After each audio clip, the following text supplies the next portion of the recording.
শুনছেন talk theatre, powered by one feather entertainment. Subal বাবার সুশীল ছেলে আর সুশীল বাবার সুবল ছেলে। এখানে কে কার বাবা ও কে কার ছেলে এবং তাদের কি ইচ্ছা পূরণ হলো তা জানতে হলে শুনতে হবে আমাদের আজকের গল্প। নমস্কার, আপনাদের সকলকে স্বাগত জানাই টক থিয়েটারের অফিসিয়াল ইউটিউব চ্যানেলে, powered by one Feather Entertainment. আজ আপনারা শুনবেন কবিগুরু রবীন্দ্রনাথ ঠাকুরের ছোট গল্প ইচ্ছা পূরণ।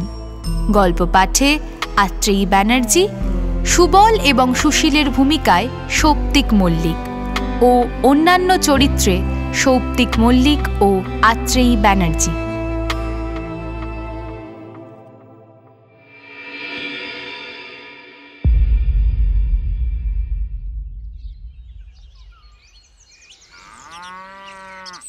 সুশীলচন্দ্র সুবলচন্দ্রের ছেলের নাম, কিন্তু তা বলে কি সবসময় মানুষটি নামের মতো হয়? সেরকম নয়। একদিকে সুবলচন্দ্র নাম হওয়া সত্ত্বেও তিনি খানিক দুর্বল ছিলেন, আর অন্যদিকে সুশীলচন্দ্র নাম হওয়া সত্ত্বেও তিনি খুব একটা শান্ত ছিলেন না। ছেলেটি পাড়াশুদ্ধ সকলকে একেবারে অস্থির করে রাখত। সে কারণে বাপ মাঝে মধ্যে শাসন করতেও ছুটে যেত। কিন্তু বাপের যে পায়ে বাত, আর ছেলে যে হরিণের মতো ছুটত। কাজে কিল চড় থাপ্পড় সবসময়ের জন্য ঠিক জায়গায় পড়ত না। কিন্তু সুশীলচন্দ্র দৈবাত যেদিন ধরা খেত, তার আর রক্ষা থাকত না।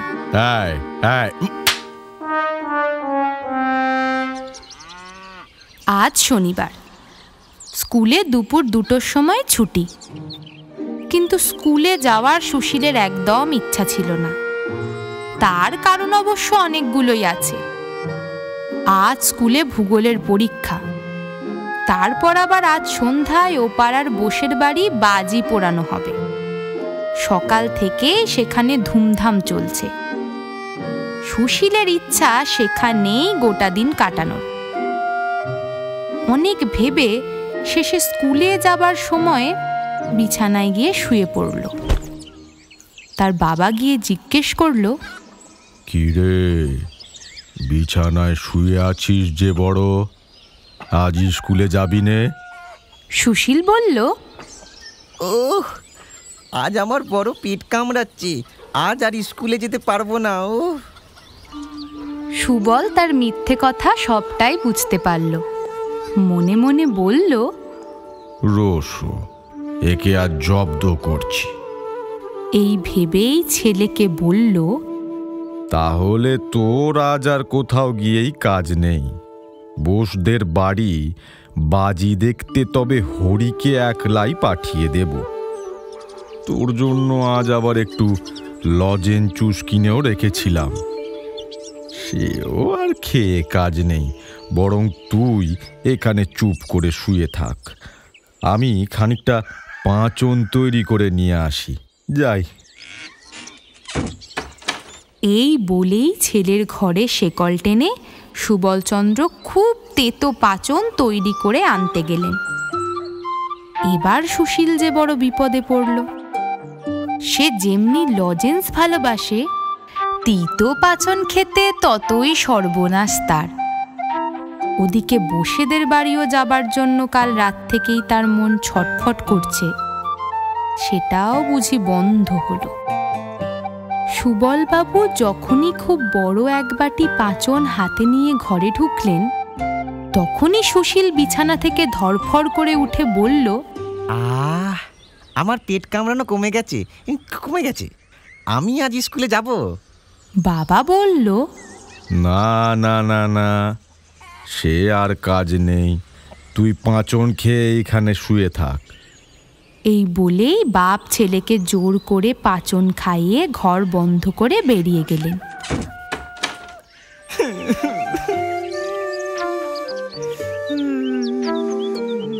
সুশীল বেচারা সারাদিন বিছানায় পড়ে শুয়ে শুয়ে কাঁদতে থাকলো এবং ভাবল, কালই যদি আমার বাবার মতো বয়স হয়ে যেত, তবে আমি যা ইচ্ছে তাই করতে পারতাম, কেউ অন্য করে রাখতে পারতো না। তার বাপ সুবল বাবু বসে বসে ভাবতে থাকলেন।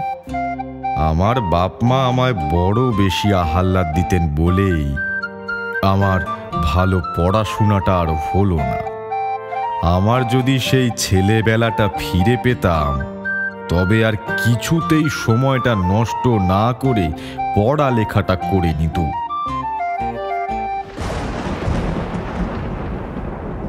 ইচ্ছা ঠাকুরুন সেই সময় ঘরের বাইরে দিয়ে যাচ্ছিলেন।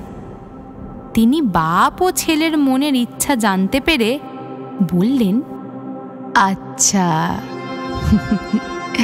তা ভালো, তবে কিছুদিন এদের ইচ্ছা পূরণ করেই দেখা যাক। এই ভেবেই বাপকে গিয়ে বললেন, তোমার ইচ্ছা পূর্ণ হোক, কাল থেকে তুমি তোমার ছেলের বয়স পাবে। এবার ছেলের কাছে গিয়ে বললেন, কাল থেকে তুমি তোমার বাপের বয়সী হবে। এসব শুনে বাপ ও ছেলে দুজনেই ভারী খুশি হলেন।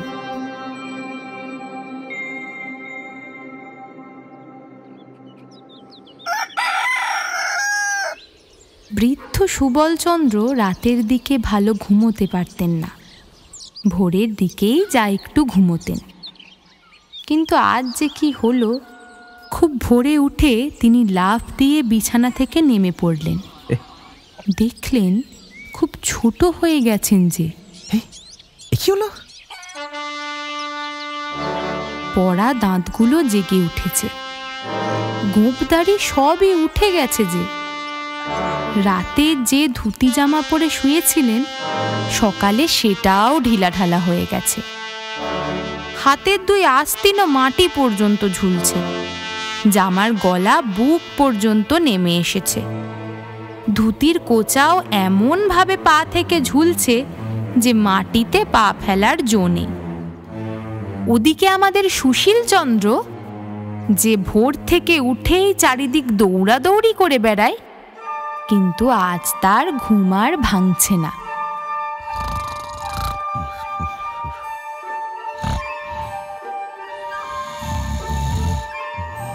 যখন তার বাপ সুশীল চন্দ্রের চেঁচামেচিতে জেগে উঠল, তখন দেখল জামা কাপড় এমন এঁটে গেছে যে ছিঁড়ে ফেটে যাবার জোগাড়। শরীরটা মস্ত বেড়ে গেছে, কাঁচা পাকা অর্ধেক গোটা গোপদাড়িতে মুখটা দেখাই যাচ্ছে না। মাথায় এক মাথা চুল ছিল, হাত দিয়ে দেখে সামনে একটাও চুল নেই। সামনে টাক চকচক করছে যে। আজ সকালে সুশীল চন্দ্র যে বিছানা ছেড়ে উঠতেই চায় না। অনেকবার তুড়ি দিয়ে হাই তুলল, অনেকবার এপাশ ওপাশ করল।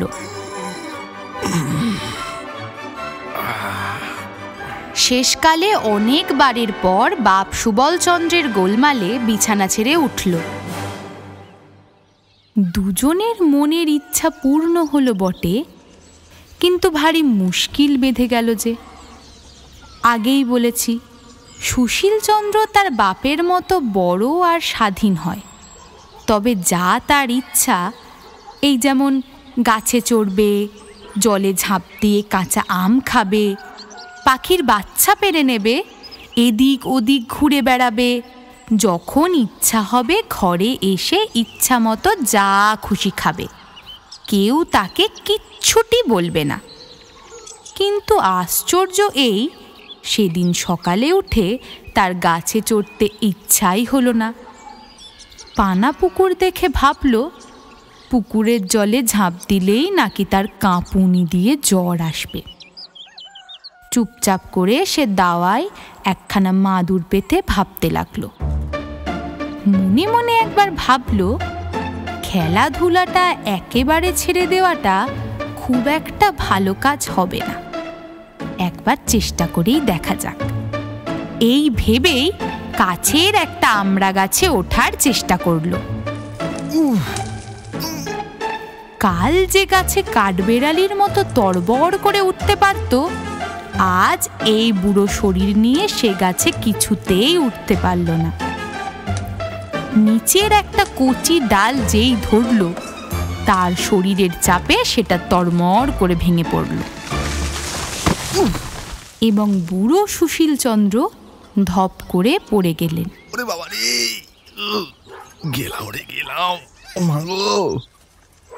কাছের রাস্তা দিয়েই লোক যাচ্ছিল। তারা বুড়ো মানুষকে ছোট ছেলের মতো গাছে চড়তে দেখে আর ধপাস করে পড়ে যেতে দেখেই হেসে ফেলল।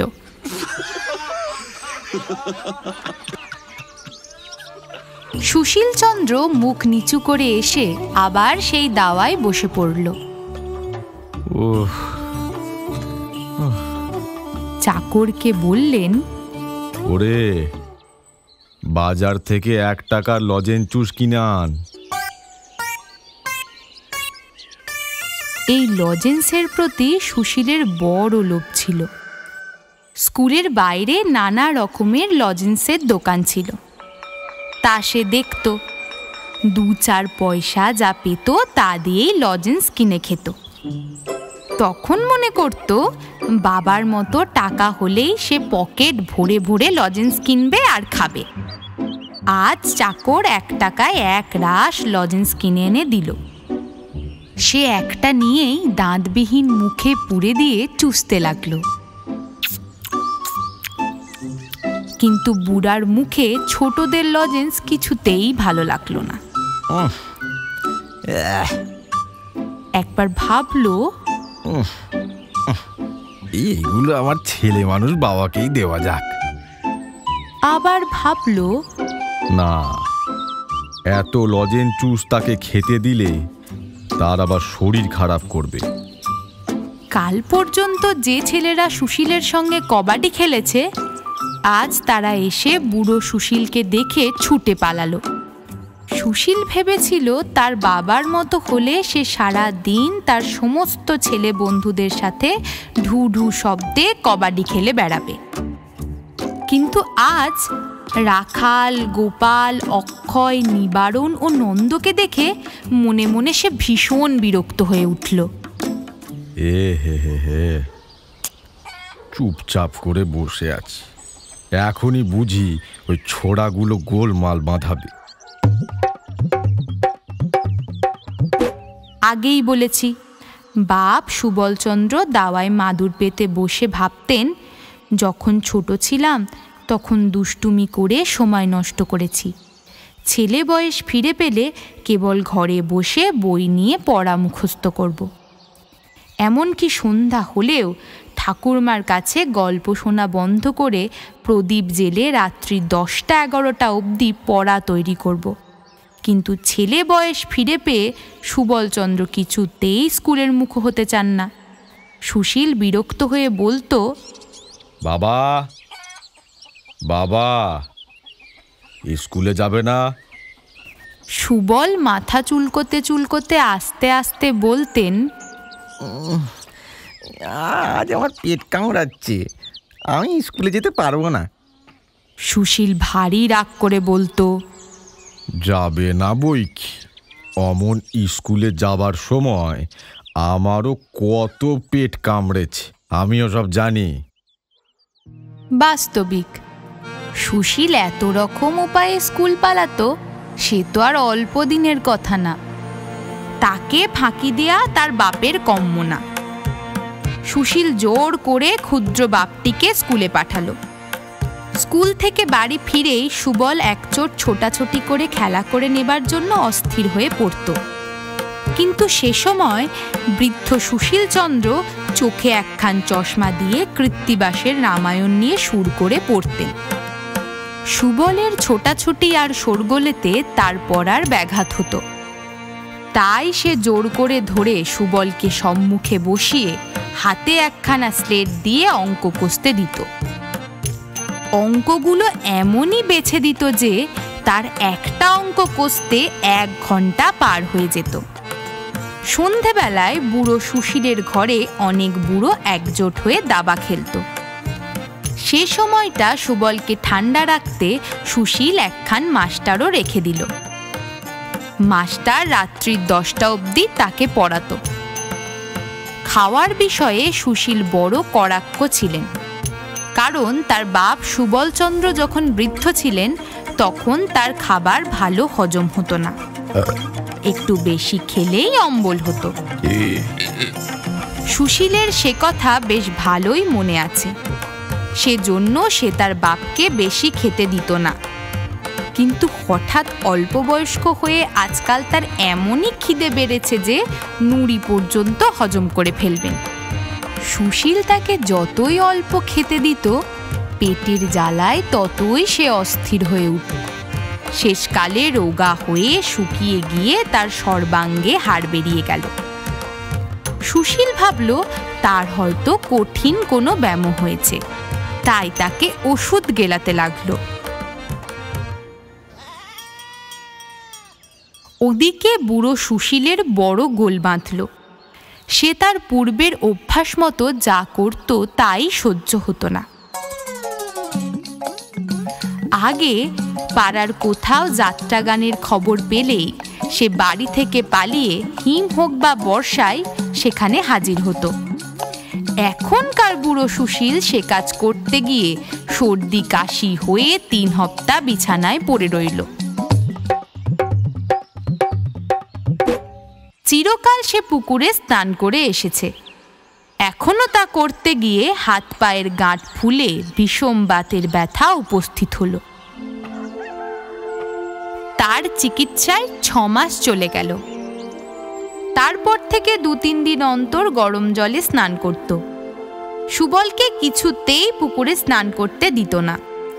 পূর্বের অভ্যাস মতো সে যখনই তক্তাপোষ থেকে লাফ দিয়ে নামতে যেত তখনই তার হাড়গুলো টনটন ঝনঝন করে উঠত। ওরে বাবা রে,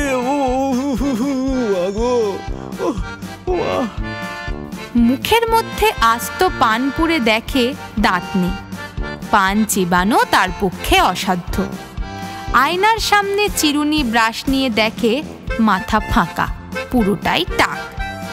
মাঝে মধ্যে ভুলে যেত সে তার বাপের বয়সী বুড়ো হয়েছে এবং ভুলে গিয়ে দুষ্টুমি করে পাড়ার বুড়ি আন্দি পিসির জলের কলসে টুপ করে ঢিল ছুঁড়ে মারে। বুড়ো মানুষের এই হেন ছেলে মানুষই ওর দুষ্টুমি দেখে লোকেরা তাকে মার করে তাড়াতে যেত। সে নিজেও লজ্জায় মুখ লুকাবার জায়গা পেত না।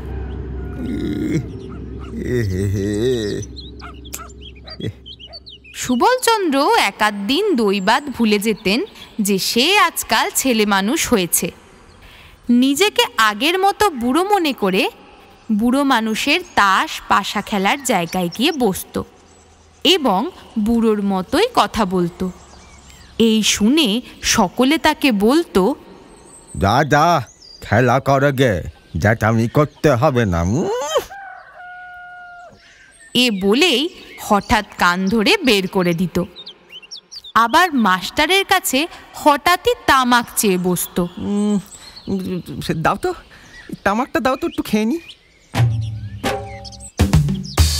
শুনে মাস্টার তাকে বেঞ্চের ওপর 1 পায়ে দাঁড় করিয়ে দিত। আবার ভুলে গিয়ে নাপিতকে বলতো, ওরে বেজা, এই কদিন আমাকে কামাতে আসিসনি কেন? নাপিতও ভাবতো ছেলেটি খুব ঠাট্টা করতে শিখেছে। সে উত্তর দিত, আর বছর 10 পরে আসবো খন। আবার এক দিন তার আগের অভ্যাস মতোই তার ছেলে সুশীলকে গিয়ে মারধর করত। পড়াশোনা করে তোমার এই বুদ্ধি হচ্ছে? সুশীলও ভারী রাগ করে বলতো, এক রত্তি ছেলে হয়ে বুড়ো মানুষের গায়ে হাত তুলছো? এই অমনি চারিদিক থেকে লোক জড়ো হয়ে কেউ কিল, কেউ চড়, কেউ গালি দিতে আরম্ভ করে।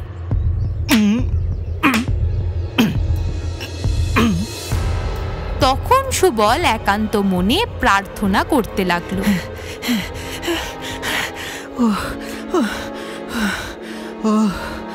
যদি আমার ছেলে সুশীলের মতো বড় হয়, স্বাধীন হয়, তাহলে বেঁচে যায়।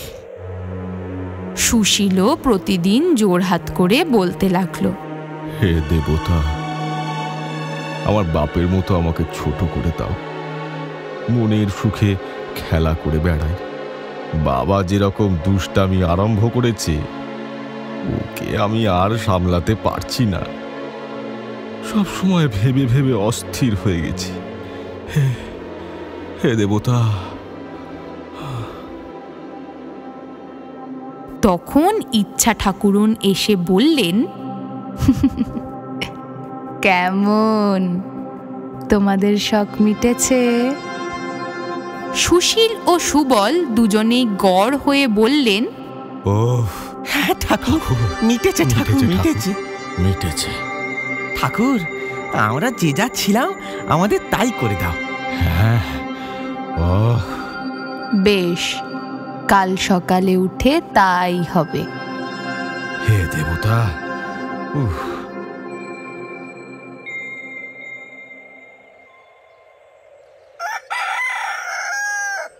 পরদিন সকালে সুবল পূর্বের মতো বুড়ো আর সুশীল ছেলে হয়ে জাগল। দুজনেরই মনে হলো স্বপ্ন থেকে জেগে উঠেছে তারা। সুশীল, বাবা, ব্যাকরণ মুখস্থ করবে না? সুশীল মাথা চুলকাতে চুলকাতে বলল, বাবা, আমার না বই হারিয়ে গেছে। হ্যাঁ,